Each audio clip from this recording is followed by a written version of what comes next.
Jadi seorang berakhlakul karimah itu berarti orang yang manusia sejati. Jadi manusia yang benar-benar manusia. Dia memanfaatkan semua fasilitas yang diberikan oleh Tuhan, yaitu akal, emosi, dan nafsu. Tiga-tiganya didialogkan oleh daya ketiga, namanya daya penyeimbang. Macam-macam itu nanti daya penyeimbang, termasuk agama kalau di Ghazali.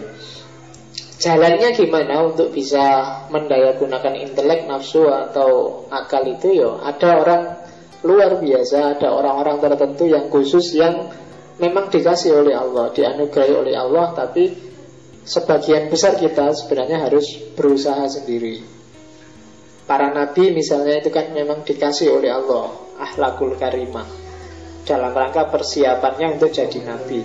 Tapi kayak kita mungkin ya harus mengejar sendiri, karena itu ujian bagi kita, dimensi batinnya. Makanya sifatnya ikhtiari. Kita dikasih alat dan dikasih petunjuk, tinggal mau dipakai apa enggak, itu aja. Ya petunjuk itu ada wahyu, ada juga daya ilhamiah, pakai akal. Alatnya dikasih, targetnya ditunjukkan, petanya diberikan, tinggal kita mau ngambil yang mana. Nah itu husnul khuluq. Ini tak ambil beberapa dari sufi yang dikutip oleh Ghazali. Apa sih husnul khuluq itu? Penjelasannya panjang, cuma itu contohnya, manifestasinya. Untuk kamu bisa mendeteksi apakah dirimu atau seseorang sudah husnul khuluq apa belum. Level pertama husnul khuluq oleh Ghazali diambil dari Hasan al-Basri.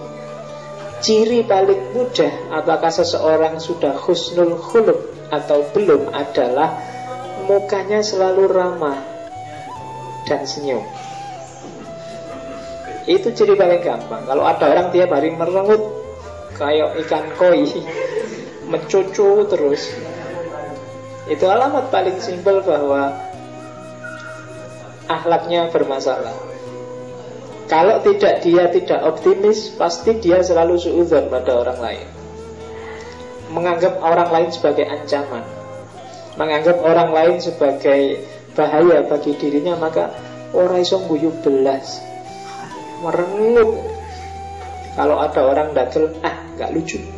Kalau ada iya, jadi kamu sudah capek-capek dagel, jawabannya simpel, gak lucu.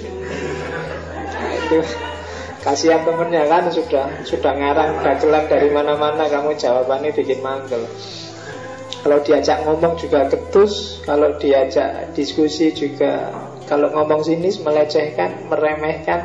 Nah itu alamat, salah satu tanda bahwa orang ini sebenarnya tidak husnul khuluq, tidak enak. Jadi mulai sekarang latihanlah berwajah ramah dan senyum. Lo tidak gampang lo itu, karena kadang-kadang kamu itu tidak sadar tiap hari merengut, tiap hari enak. Mungkin karena banyak pikiran, jadi diajak ngomong gak nyambung. Kalau orang sedang pingin diapresiasi, kamu cuma bilang, terus gue harus bilang wow gitu. Iya. Itu kan gak enak. Wong temenmu pingin diapresiasi, kamu cuma bilang gitu. Jadi apresiasilah yang ramah, yang enak gitu loh. Kalau ditanya, kalau dianu itu kan jawabannya jangan ketus. Dari mana mas? Dari belakang. Mau kemana mas? Mau ke depan. Kok jalan aja mas? Emangnya mau ngerangkak? Nggak enak kalau diajak. Yang enak gitu loh jadi orang itu. Nah, jadi ciri pertama kalau katanya Hasan Basri. Katanya Al-Wasiti, level kedua dari orang husnul khuluq itu selalu menggembirakan orang lain, makhluk lain, baik dia sendiri sedang senang atau sedang susah. Itu katanya Al-Wasiti, level kedua. Jadi kalau level pertama kamu mau digembirakan orang, level kedua kamu bisa menggembirakan orang. Ketika kamu hadir, situasi jadi cerah, jadi rame, jadi senang. Ketika kamu datang, orang alhamdulillah kamu datang, jadi rame, senang. Itu alamat biasanya kamu akhlakmu bagus. Tapi kalau begitu kamu datang, alah datang lagi.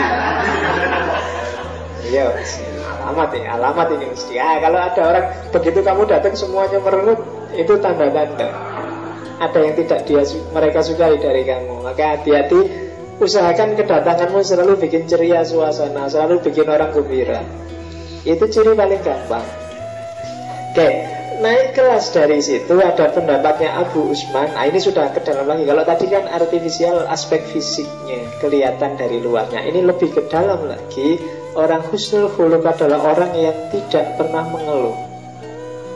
Orang yang selalu ridho, ikhlas, rela terhadap apapun ketentuannya Allah. Jadi saya pernah melakukan bikin tulisan tentang Gus Dur. Jadi argumen pro dan kontra orang yang mencaci maki Gus Dur dan yang memuji-muji Gus Dur. Di antara pujian dan cacian itu ada satu karakter dari Gus Dur yang menurut saya luar biasa, adalah Gus Dur adalah orang yang tidak pernah mengeluh apapun situasinya. Ada orang mencaci maki, ada orang marah, dia nggak pernah, aku kok nggak pernah. Jadi dia selalu menanggapi sesuatu, merespon sesuatu dengan cara positif, dengan gayanya sendiri, tapi tidak pernah mengeluh. Nah, itu orang yang tidak pernah mengeluh sebenarnya salah satu ciri bahwa sebenarnya dia berada dalam domain namanya husnul khuluq. Orang yang selalu ridho, selalu ikhlas, selalu rela apapun ketentuannya Allah. Kamu dikasih apapun, difasilitasi apapun, diperlakukan seperti apapun oleh Allah, kamu rela dan tidak mengeluh. Nah, itu husnul khuluq. Meskipun kuliahmu jungkir balik, nilai E-nya lebih banyak daripada nilai saya terima, tidak apa-apa, memang gara-gara aku sendiri sih, nggak pernah ngeluh. Meskipun sampai semester 14, jangankan pacar, kamu deket aja sama majelis, nggak pernah. Nggak apa-apa, nggak usah mengeluh. Ya saya tahu diri lah, nggak apa-apa. Pacar bukan segalanya. Gitu loh. Nggak pernah ngeluh. Meskipun secara ekonomi kamu pontang-panting, tiap kali tengah bulan kamu harus setiap kali jadi. Karena saya di Facebook ada yang posting bahwa dompetku mungkin terbuat dari bawang merah, karena setiap kali tak ambil, tak buka, aku langsung berbesmili.